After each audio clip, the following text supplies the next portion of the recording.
Good evening, live stream audience. My name is Todd Good, U.S. Campus Recruitment Team, and also your live stream host. Tonight we have over 200 schools joining us via our partnership with Handshake. 4 panelists getting ready to answer all your questions. I'll be taking those, submitting them. Make sure you get across. We have tons of activity, tons of chatter. I look forward to meeting you. See you in a few minutes.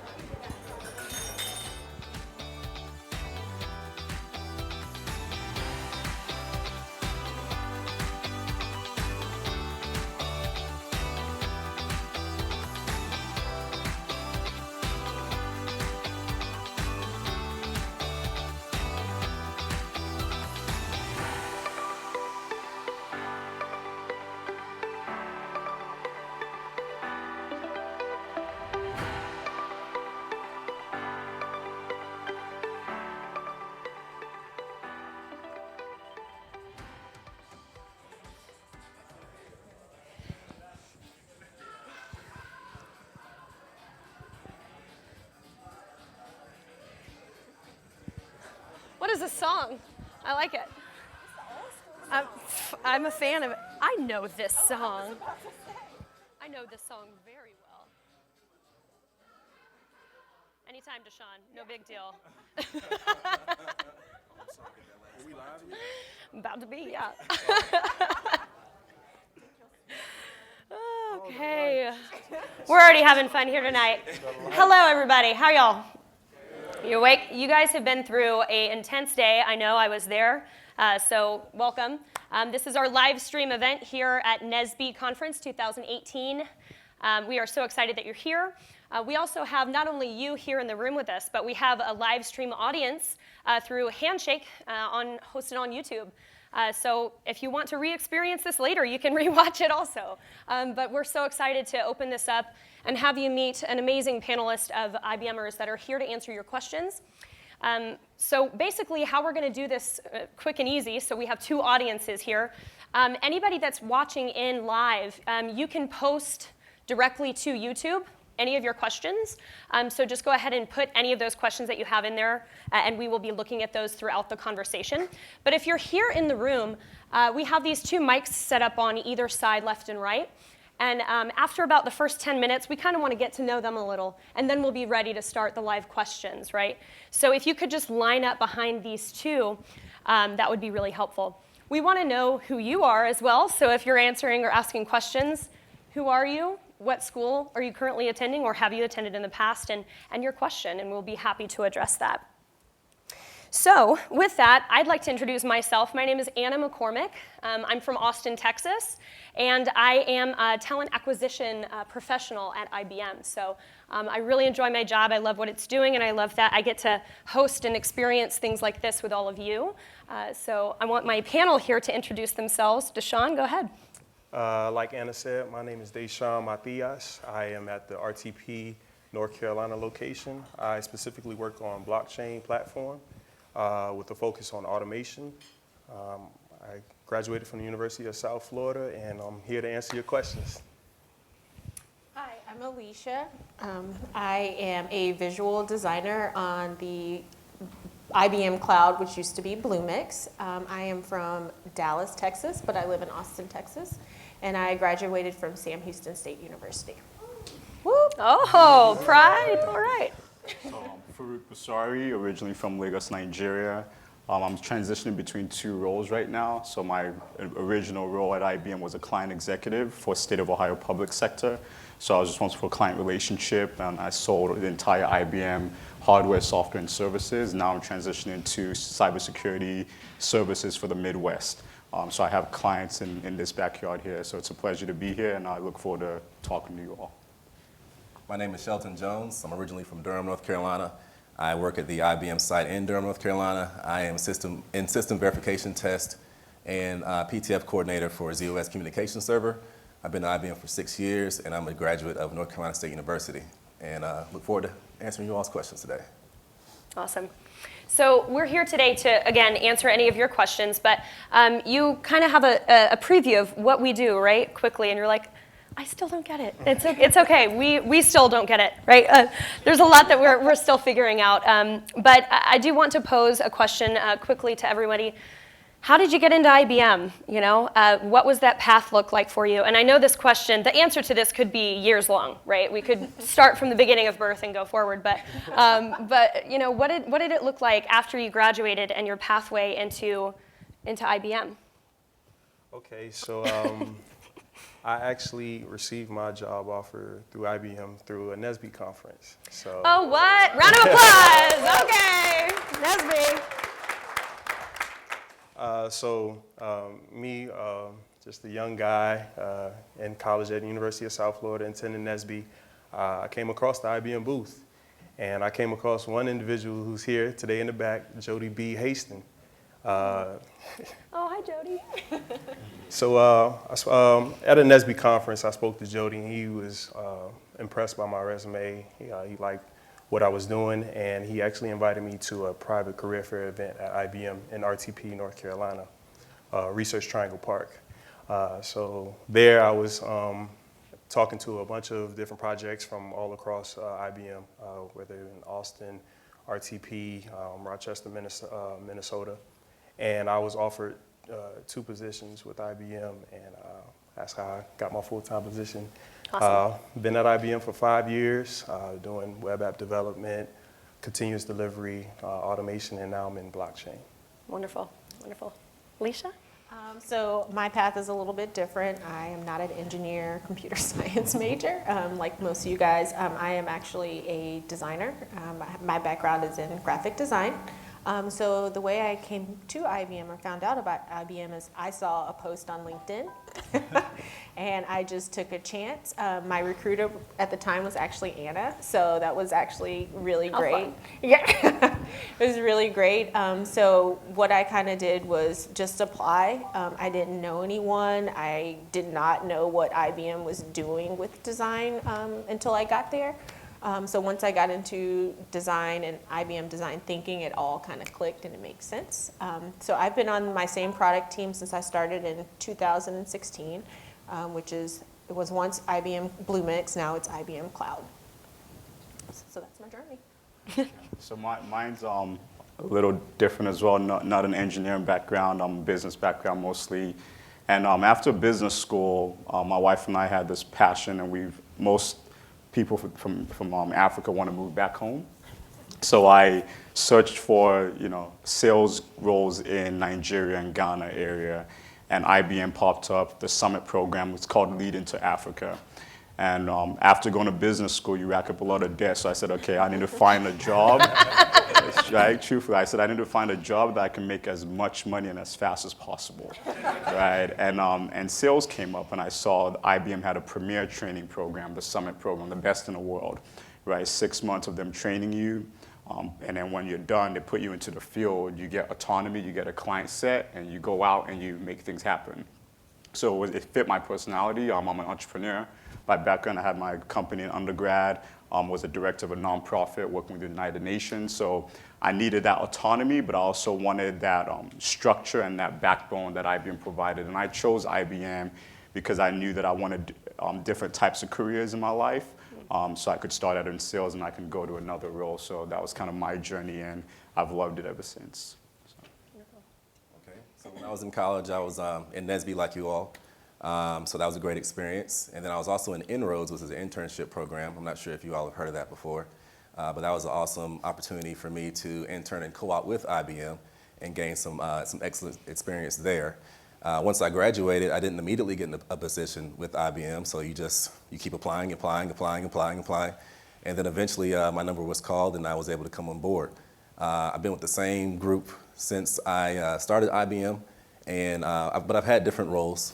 But yeah, it was you just got to keep trying if you don't succeed the first time. Yep.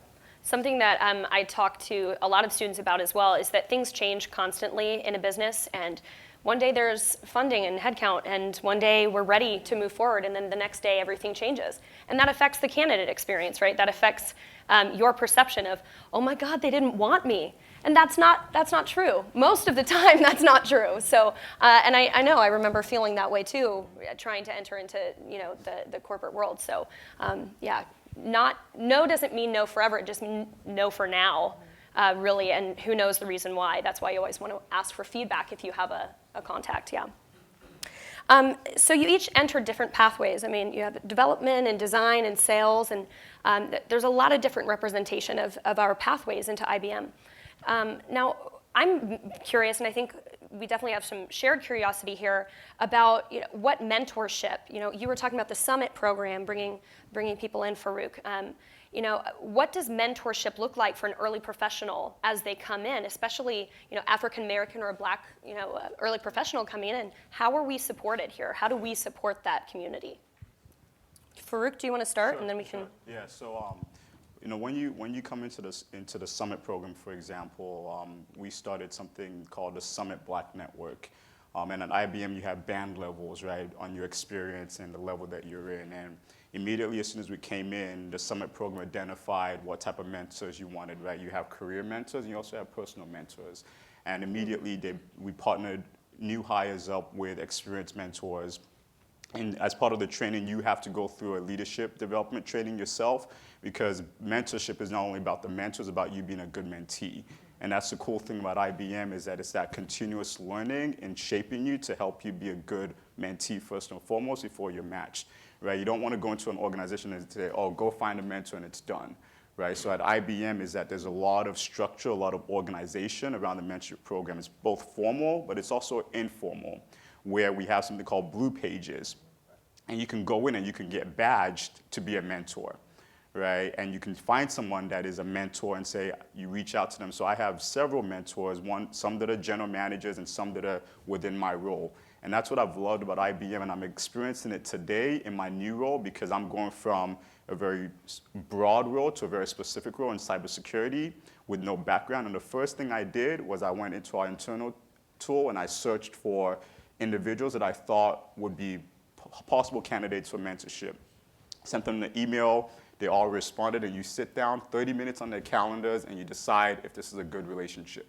So it's both on your end as a new hire to reach out and take ownership of your career, but I think the training that we put our managers through to say we're about coaching. IBM teaches you to coach.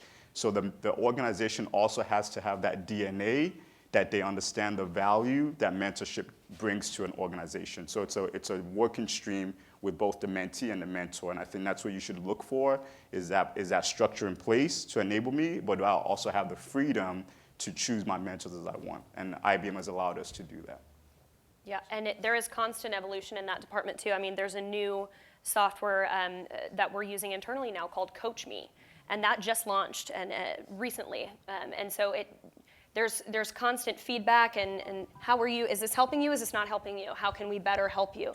Alicia, what was your experience with that? I was kind of the same way. I think for me, it wasn't actively like going out to find mentors, more so like I had built these relationships with people, and those relationships with the people you meet at IBM. I mean, IBM is a huge company, you guys, and so there's always people who are knowledgeable and they want to help. One of the things I've noticed is sometimes the word mentorship is a loaded word. Some people are like, oh my God, I have to do all this stuff and I have to do all these things. It doesn't have to be that way. Just like anything, it's what you make of it. If you want to sit down with your mentor every week and go over something, that's fine. I typically just make it more relaxed and casual, kind of get their insight on like what it's like to work for the company, what are some things that they would do if they were in my position or when they were in my position. So there's all types of ways that you can find mentorship at IBM. It's just a matter of like seeking it out, actively seeking it out, and then having great follow through when you do seek it out. Yeah, and the opportunities are anywhere from connecting to somebody and putting time on their calendar to showing up to recruiting events, right? That's mentorship, that's leadership. And actually, Shelton and oh my God, see, even we get nervous, guys.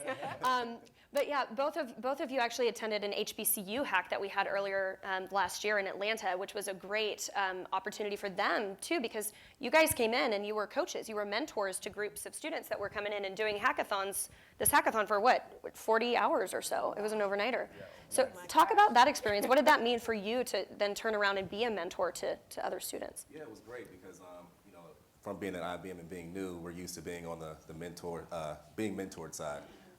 when we did the IBM Hackathon, we were the ones that were the experts, and we were able to help out young people like yourself to achieve a goal.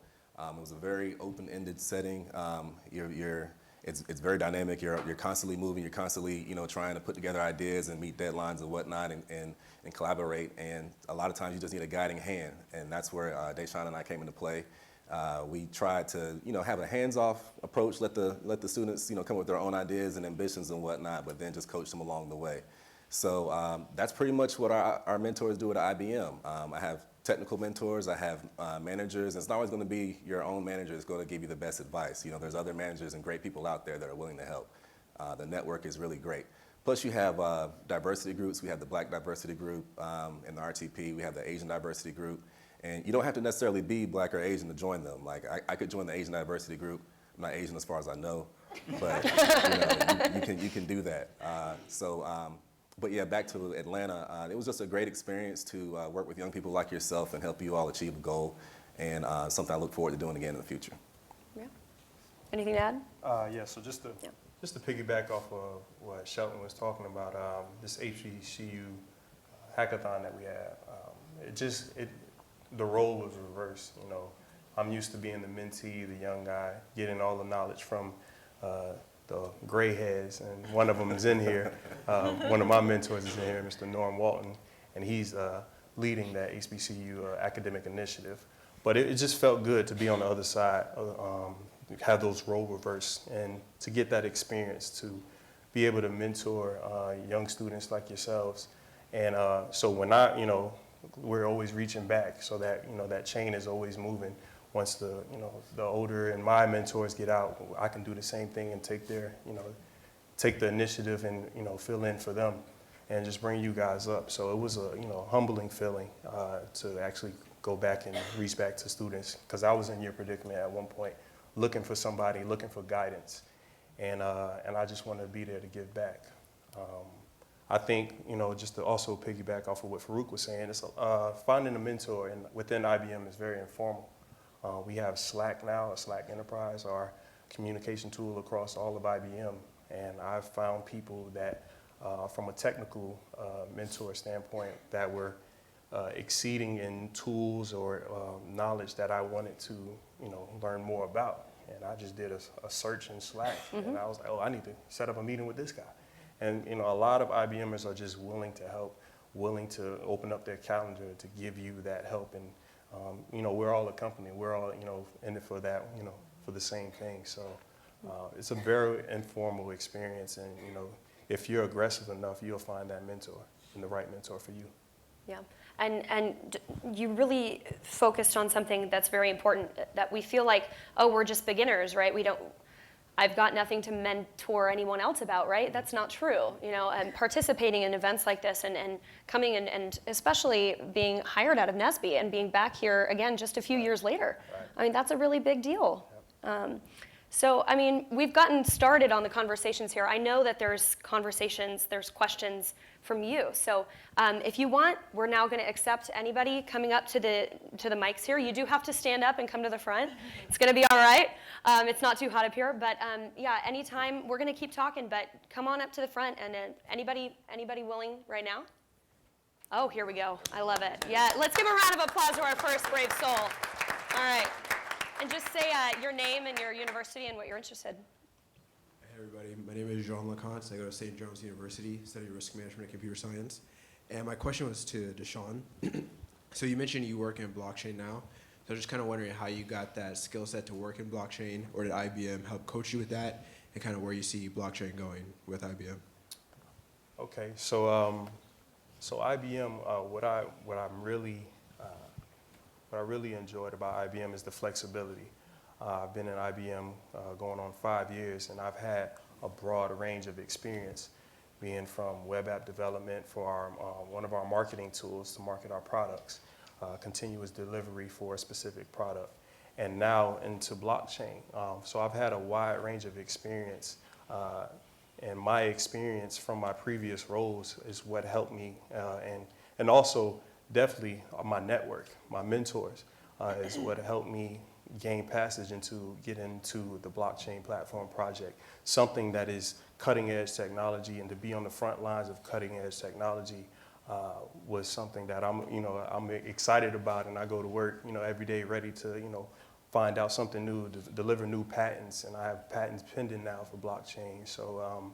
That's cool. Oh, that's a big deal. It's a big deal. Oh, that's exciting. To be on, like I said, the front lines of cutting edge technology is amazing. And I think my prior experience at these different roles and my range of experience from a software engineering perspective, whether it be continuous delivery, automation, and web app development, the tools that I have experience from, that's what helped me get my way into this blockchain platform project. And as far as blockchain, where it's going, man, this is something, for those that don't know what blockchain is, basically it's the underlying technology that Bitcoin was built on top of. So we have this transaction technology, is what we call blockchain technology.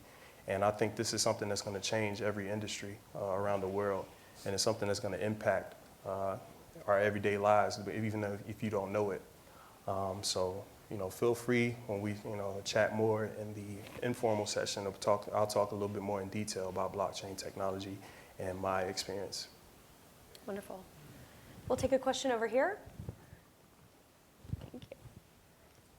Hi, my name is Vivian Aboto. I go to the University of Massachusetts Dartmouth, and I am a Management Information Systems major.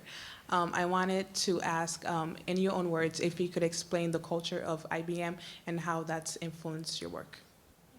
Great question. Keep it short, y'all. Okay. No, I'm just kidding. We could talk all day about this, right? Right. Shelton, let's start with you. Okay.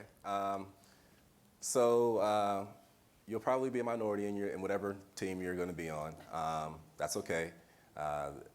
It's a very inclusive culture.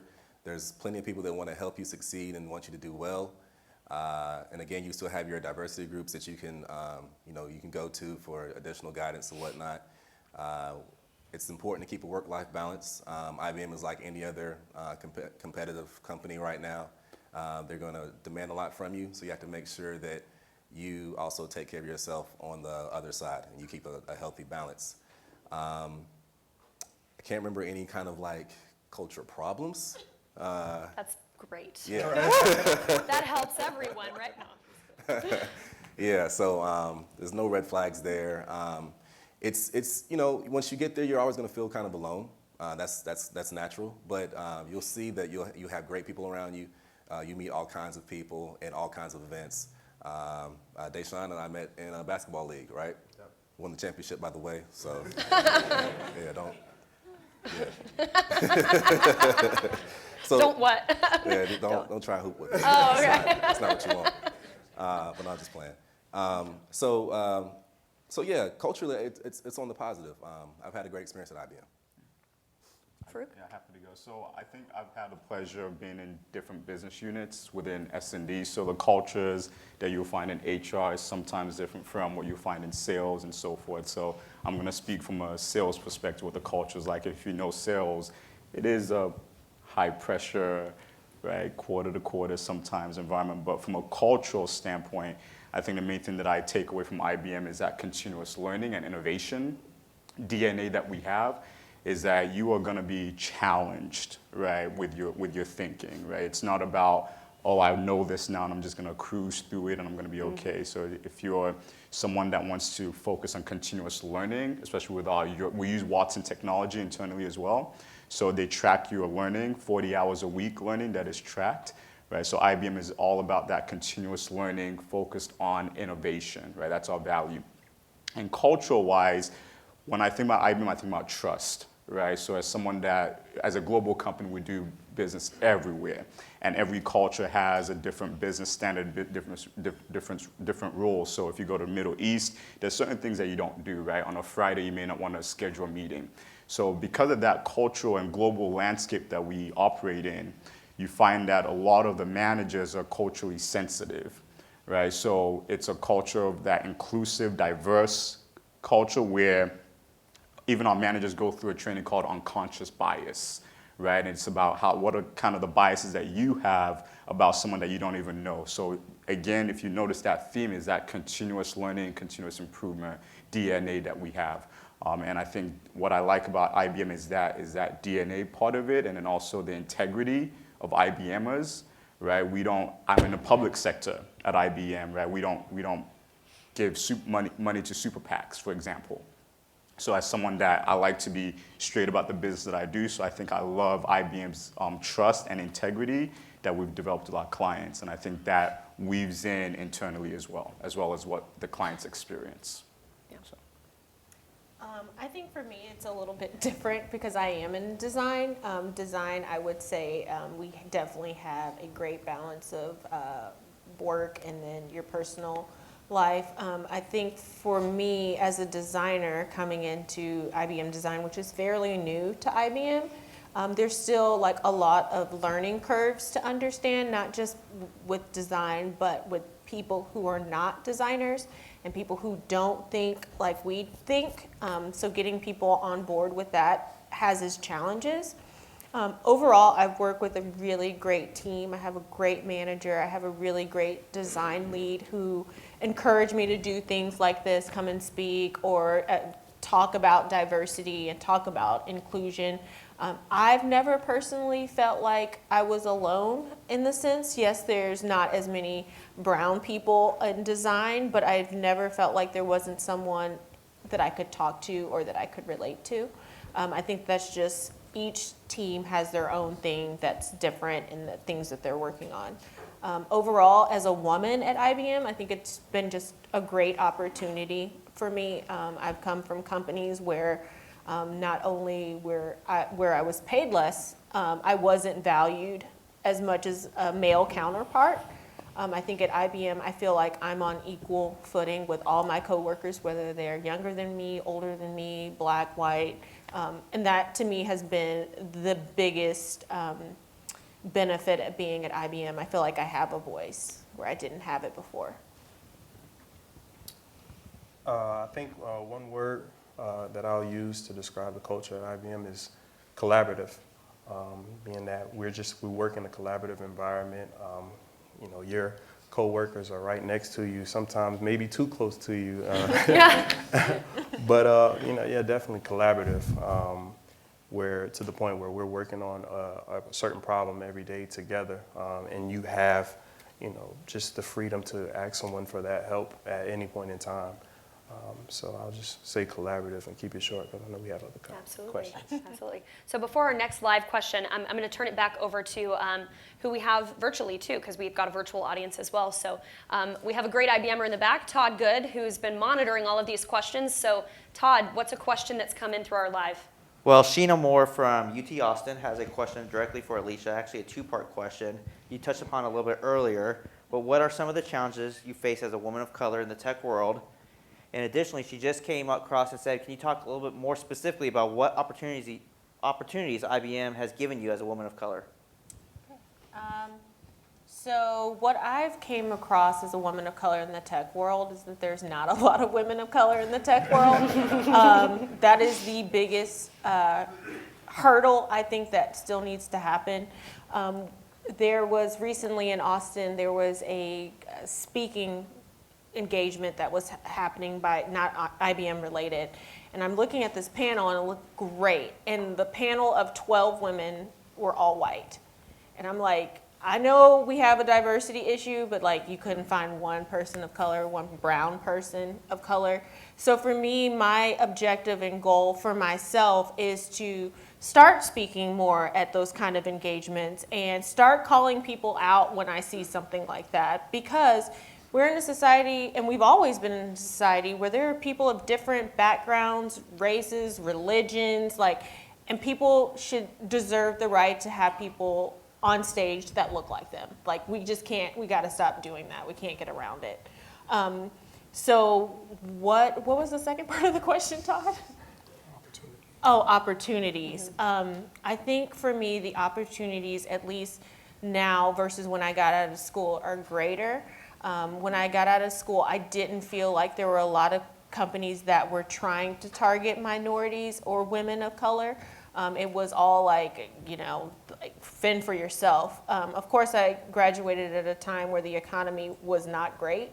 So I had to do a lot of pivoting and a lot of researching into companies that were really making diversity like their #1 priority. Because in design thinking and also at IBM, I've learned that if you want to make change, if you want something to be positive, you have to have that background and you have to have those opinions of people who come from different ethnic groups, who come from different religious groups, who come from different financial statuses. Like, we all don't grow up in the suburbs or in urban areas. But by having people of different backgrounds, it totally changes how you do work and how you solve problems. Okay, we're going to take another question. Got so many questions. This is great. Greetings, everybody. My name is Brian Hall. I'm a PhD student in computer engineering at Iowa State University. Let me be blunt. I want to graduate and I want to work for IBM. Oh, Now, but in order to do both, I want to understand this. How would I balance the research requirements of IBM with the publication requirements of graduate school? Anybody experienced that before on the panel, huh? Anybody experienced that? I wish I'd like to know that too. Yeah. I wish Victor was here too. Victor got snowed in. We could connect you, right? So there was a gentleman that was going to be on a panel who's a researcher, and I was very impressed when I learned about him. And he built apps for Samsungs and so forth, and he works in a research lab. So that's someone that we may be able to connect you with to have that conversation, but I'm definitely not the person for that. Maybe that's okay to Yeah. not know, right? Yeah. I mean, but Victor is a really great contact. So actually, if you want to get with us afterwards, we can get you his information and get you connected with him, and he'll give you an actually curated, correct answer. Yeah. I'm sure we could come up with something, Yeah. but it may not be helpful. Yeah. All right, thank you. Yeah. Just to answer his question, we have a research executive here, so he can answer his question offline. Oh, great. So for those of you who are joining us live, we just had an IBMer volunteer that there is a IBM researcher here who's director who is here. Oh, hi, Sandeep, waving at us. Okay, so he will get his question answered immediately after this at our reception. Okay, great, thank you.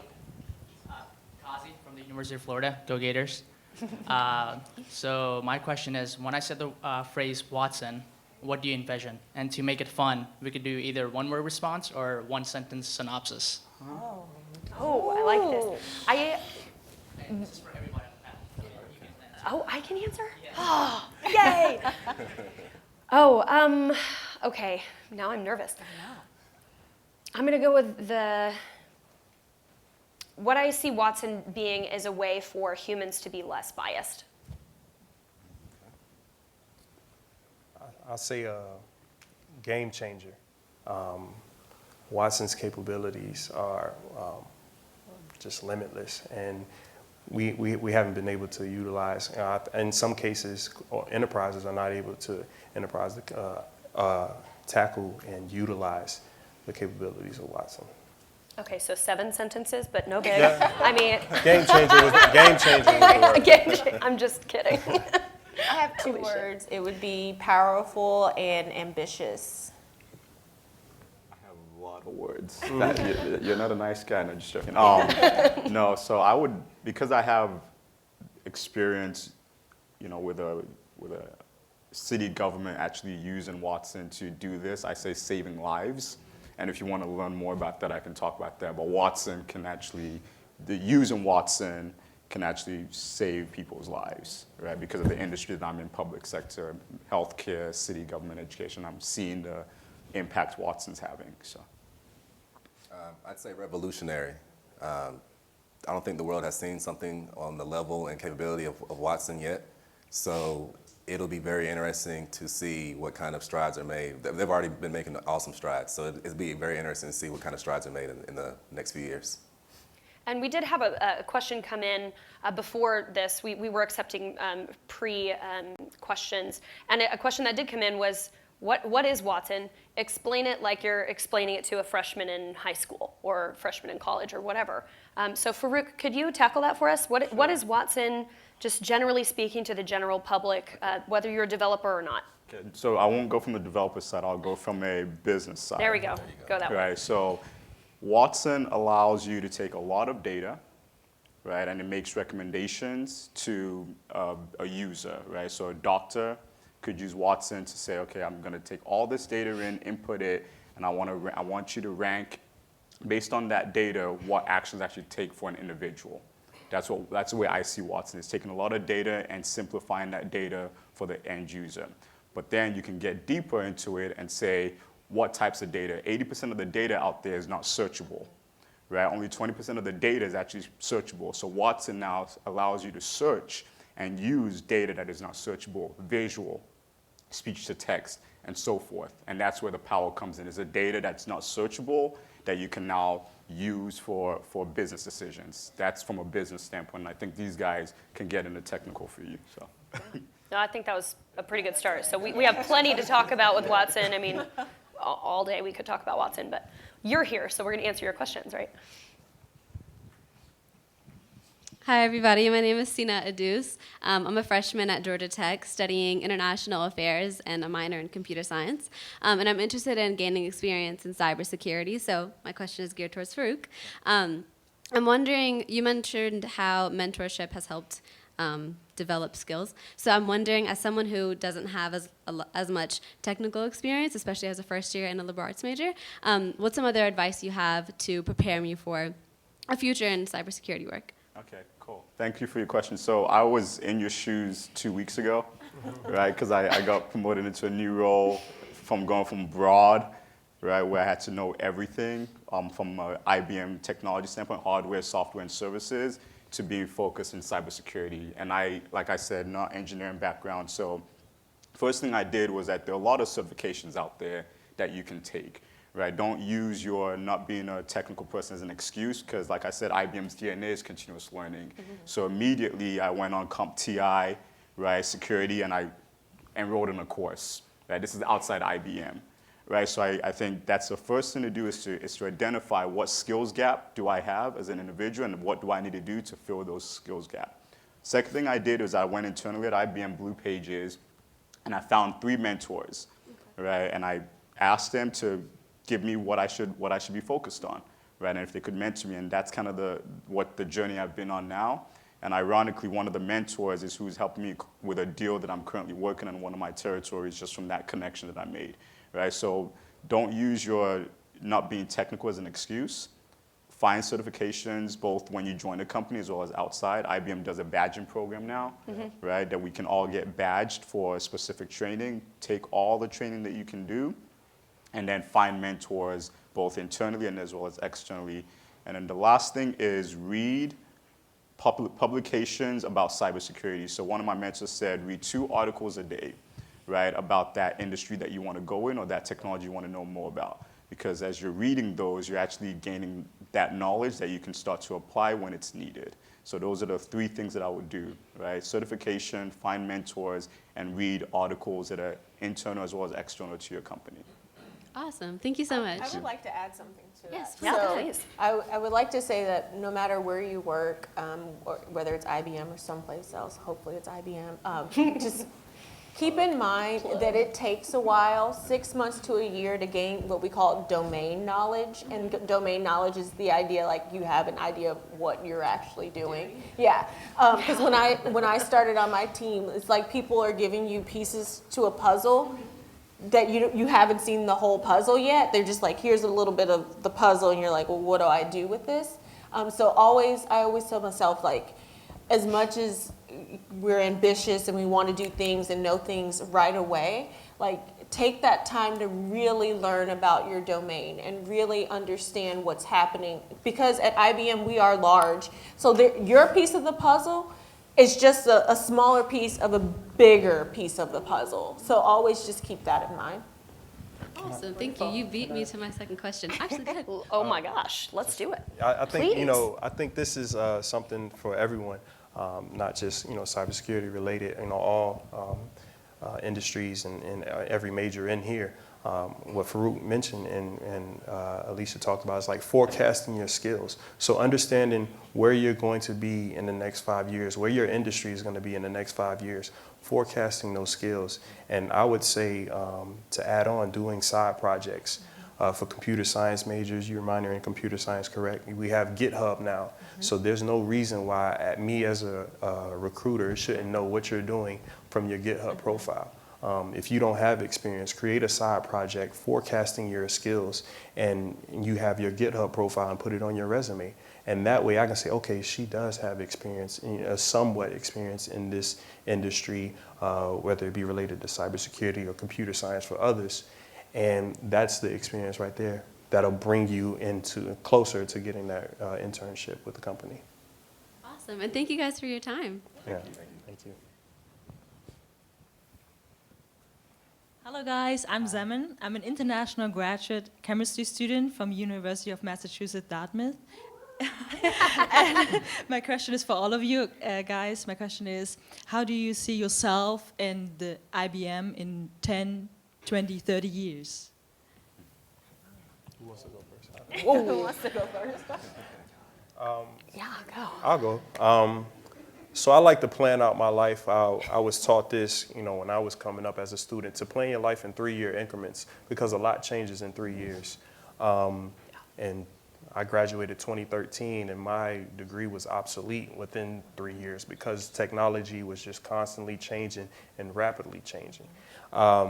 So I see myself within the next 3 years becoming a blockchain expert because that is the current project that I'm working on, taking on a leadership role, and whether it be tech lead of a specific part of blockchain or of all of our blockchain projects within IBM. So I would say in the next 3 years, that's where I see myself. 5, 10 years down the line, I would love to be either an architect role or en route to becoming some kind of executive because I want to be big time. And you can't. You are big time. You are.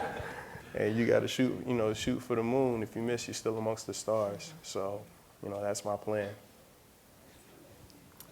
For me, I never really knew what I wanted to be when I grew up, and so design is now what I find myself to be most passionate about. I also think it's one of those things like I'm okay with pivots. Like I'm okay with like this block comes in, I have to pivot. I mean, that's part of life. There's always going to be something that may prevent you or hinder you or forces you to change directions. So I kind of look at my life that same way. Like I love what I do now.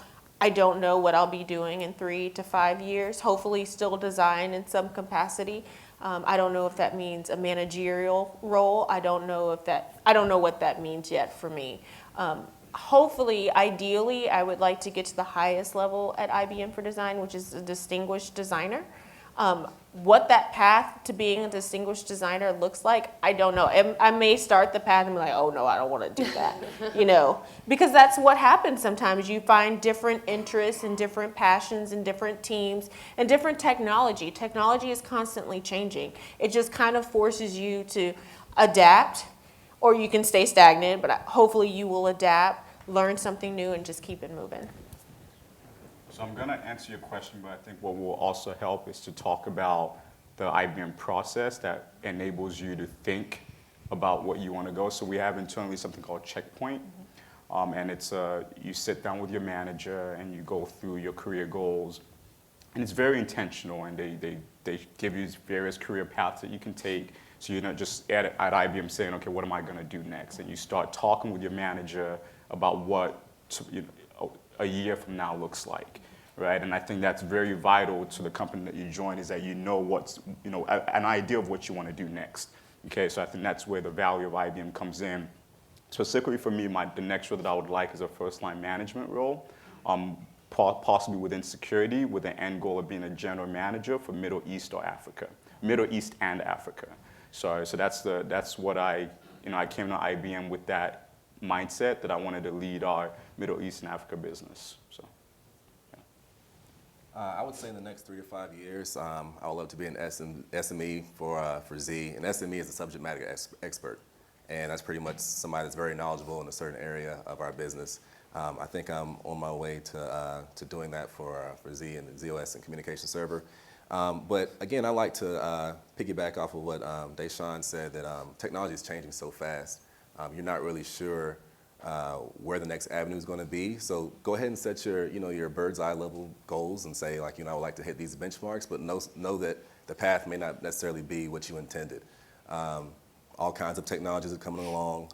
Blockchain came along, and that attracted a lot of people. A few years ago, it was PaaS. A few years ago, it was it's always something. So one of the benefits of, I'll just give a little plug here for ZOS Communication Server. That's been around a very, very long time. It's been around longer than you and I have been alive together. And it's continuing to be successful, and I think it will continue to be successful. But in technology, that's pretty rare for one thing to have that kind of longevity.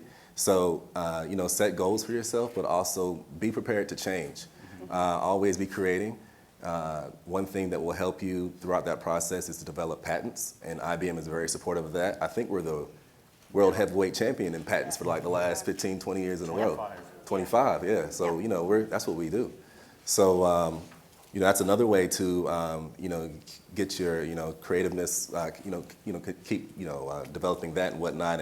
And who knows what can come from that when you do things like that. So I would just say, keep it to like a 3 to 5 year increments and just work from there.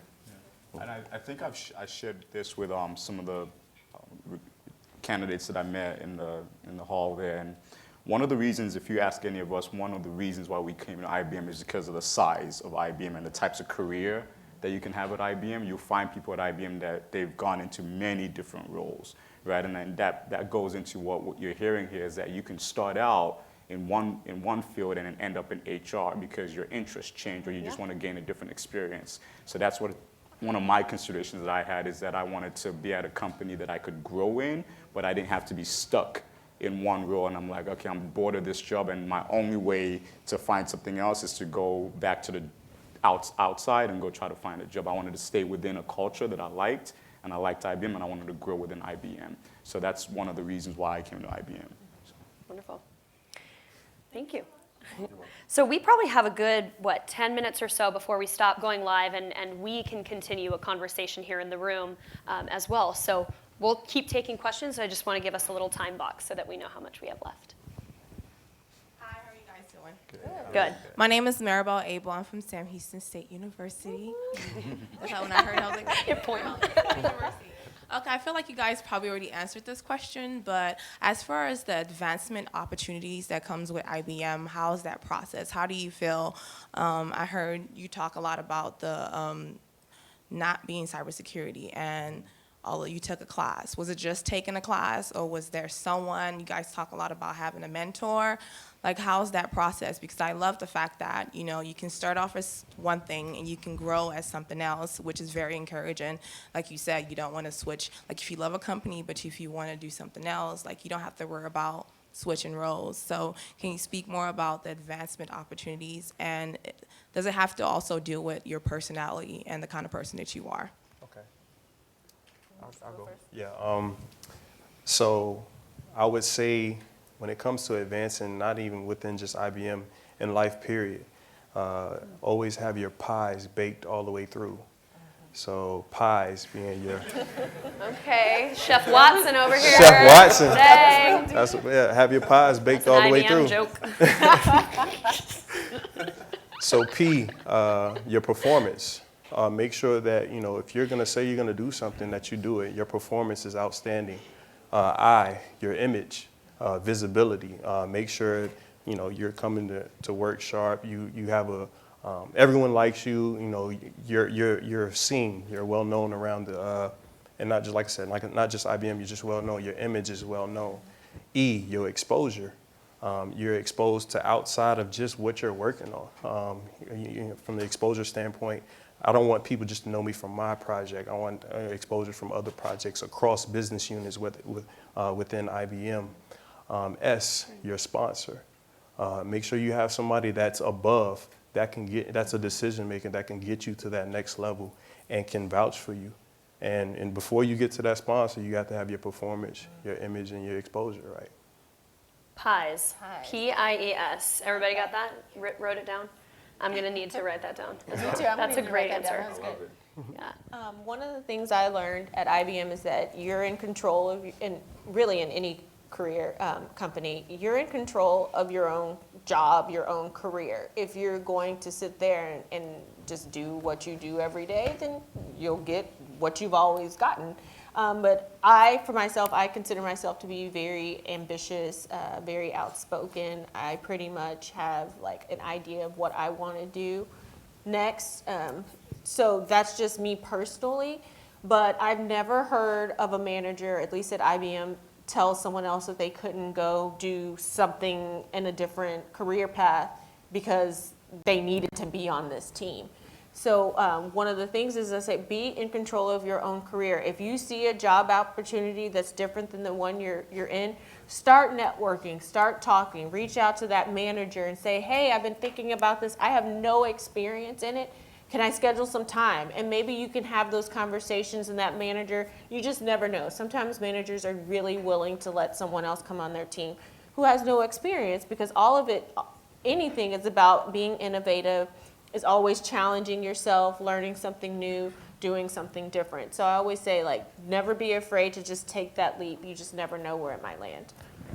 So a big part of career advancement is the resources that the company provides for you, right? So at IBM, one of the things that we have is an app called Micah. I don't know if you ever, yeah. So it uses Watson to make job recommendations for you, right? So you go in and it's gone through your social landscape internally, the band level that you're in, the type of activity that you do internally. So all the data, right, that it knows about you, and it starts recommending jobs for you, and it has a scale on your likelihood to be a good match for that job, right? Because, you know, while I love the pie and everything, but the organization also has to have the structure that it's enabling you to find the next role. And that's what I like about IBM, is that internally they've put these, like, you know, Micah in place, and then you go in and stuff. You know where you stand currently, and you know the roles that you could fit in, and how the likelihood that you're a good match for that role.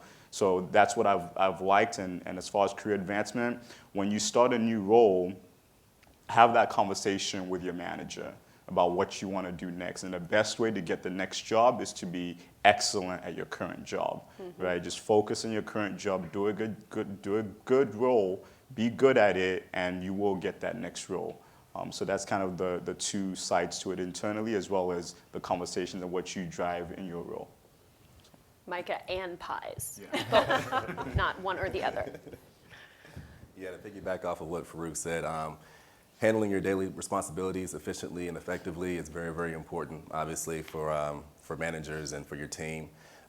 We have many great managers at IBM. Any great manager will want to promote the success of their team. So, you know, the better you're doing, the more they're going to want to promote you and get you into better opportunities.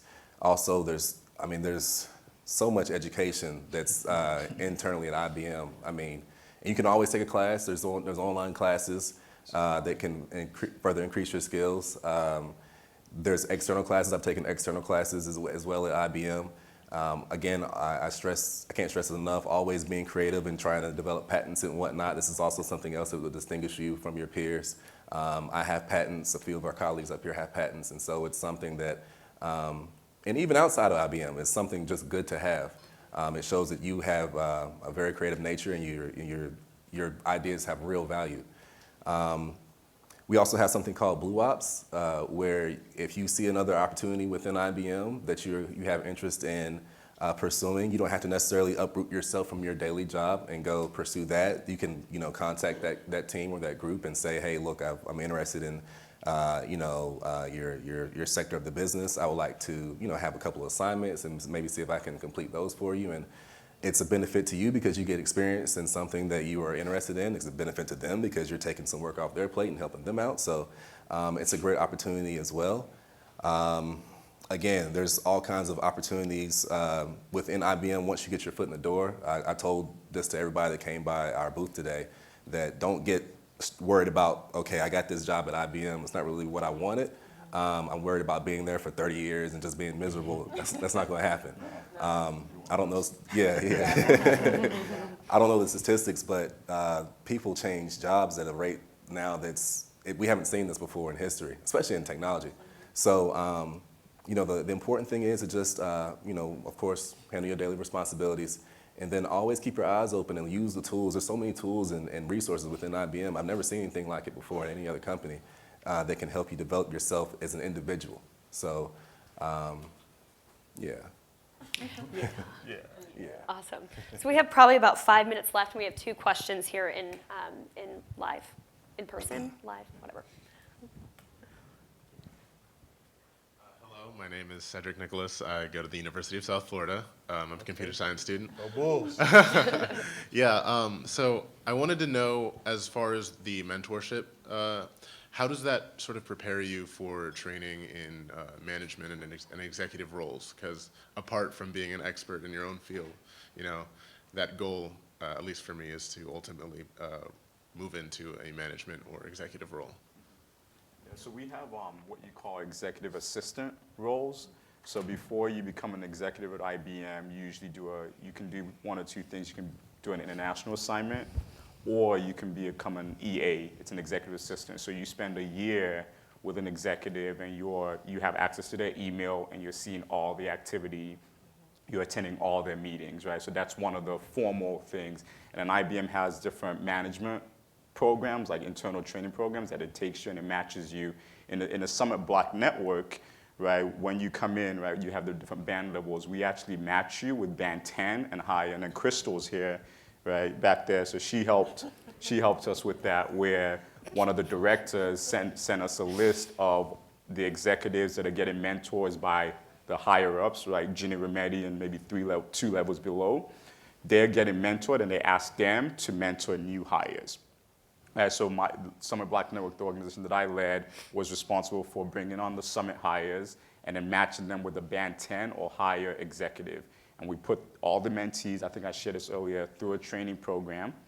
We put the mentors through a training program as well, and made sure that the match happened. And we did a survey early on, a survey at the end, to make sure that they got what they want. We had asked all the mentees, what do you want from your mentor, right? And we made sure someone wanted Watson, etc. So it was kind of both routes there. So.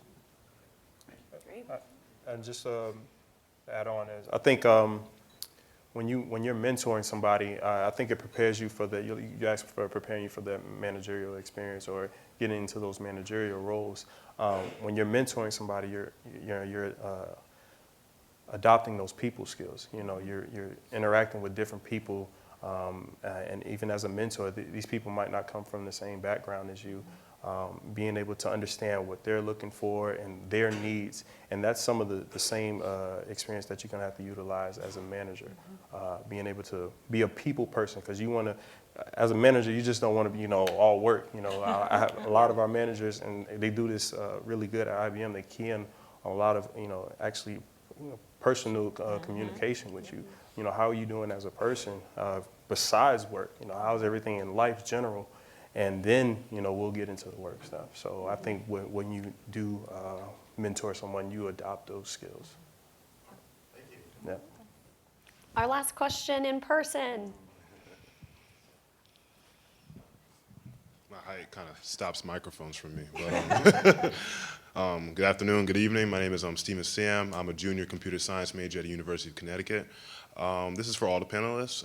It's a 2-part question. I know we're kind of stuck on time. Go for it. But Be the wild. first one is, I'm curious to know what was your first inspiration for technology. And for example, mine was when my dad took me to Circuit City when I was 3 and got me a Game Boy Color with Pokemon. And that's kind of been high rising ever since. And I also want to know, what was your drive to stay in technology? You guys are all from different disciplines. You're not all like software engineers or anything, but you have a passion for tech. You're at IBM. So I'm curious to know, what's keeping you there? So the first thing, I'm about to show my age here. The first thing that attracted me to technology was a game called Number Munchers. Oh, I remember that. Okay, so you with me? All right, all right, okay. You guys probably don't know what that is. You all probably don't know what that is, but it's a very old game that combined learning with a video game. And I thought that was pretty amazing. It encouraged you to learn. I could, you could feel yourself getting smarter playing it. So that was pretty cool to me. What kept me in this field, that was the second part of your question, right? There's always so much that's changing. It's always something new. I think, technology, especially the way IBM does it, there's so many dynamic opportunities and so many, different kinds of industries that we'll find ourselves in that you maybe couldn't see before, that it makes it exciting. I don't really want to do the same thing all the time, and I think that's very unique for this field. So I don't have a passion for technology. I'm sorry, I don't. I have a passion for solving business problems, solving problems, right? So, and that's why in my mind, I was sharing about Watson, right? I see the power of technology, but my passion is not technology. When there's a business problem, I want to find the way to solve the problem for clients, and that's where my passion is. And I think the reason why I'm still here is that technology solves a lot of problems, right? That's a power of technology in itself. I've seen what Watson can do for oncology, right? I've seen what happens when there's a breach, right, with pacemakers in hospitals, right? So there are a lot of societal problems that I think technology can address, and that's why I think this is the right industry to be in, because the power technology can have on society as a whole. So that's where my passion lies. For me, I grew up in a tech house. My dad's a computer engineer, so we always had like weird stuff going on. So one of my favorite memories is when, and this is definitely going to show my age, when my dad finally upgraded us from dial-up. That was a glorious day, because I was illegally downloading music at the time, and I was like, wow, that song. What did you use? Oh, LimeWire? Yes. So we were bad. It was the greatest day. We'll just cut this out later. It was the greatest day of my life. I have never seen anything work so quickly, and I was getting music boom. I had an awesome playlist. So one of the things that attracted me to IBM and technology is that I was working in advertising. So when you work in advertising, there's no real technology to it. I mean, the programs that we use are Illustrator, but you're not really solving real world problems. Yes, your problem is you need a flyer or banner or something like that, but you're not trying to figure out a very complex problem through design. And I really wanted that kind of challenge where I went to work and I thought, I don't know how I'm gonna solve this problem, and that's okay. I like that. I like to figure those kind of things out. So, what initially sparked my interest in computer science and computers in general is my uncle. He used to teach computer school, and back then all we used was DOS prompt. So it was just when black and white text. We had this old computer that would mess up, and my uncle would come to the house and fix it. And all it would be was just him typing, and then you would see him type and hit enter, and then a bunch of stuff just all on the DOS prompt. And I was like, oh, he fixed it. We had floppy disk. He would come in, pop a little floppy disk in. Courtesy of IBM. Floppy disk. Yep. So that's what inspired me to get into technology and learn more, because I was like, man, my uncle's doing this. I want to do that. I want to be able to fix my mother's computer when it messes up, which then led to me building my mom's computer by hand. She still has that computer that I built for her, motherboard and all pieces. And every little piece I connected and wired it up and configured it from an OS perspective. But yeah, what continues to drive me to learn more about it today is the fact that technology is invading every industry.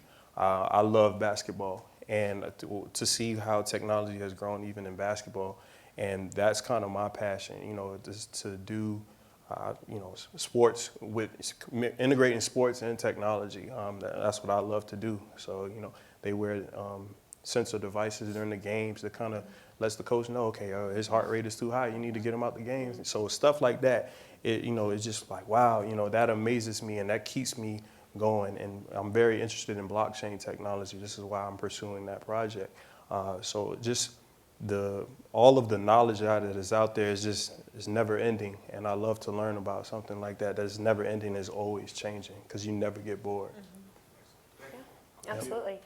Yeah, thank you guys so much. And that really concludes, for now, the live stream paneling so far. So what we're going to do here after this is we're going to continue conversation. So if you didn't have a chance to ask your question, we're going to go to a reception immediately after this. So I'll explain more about that in a minute.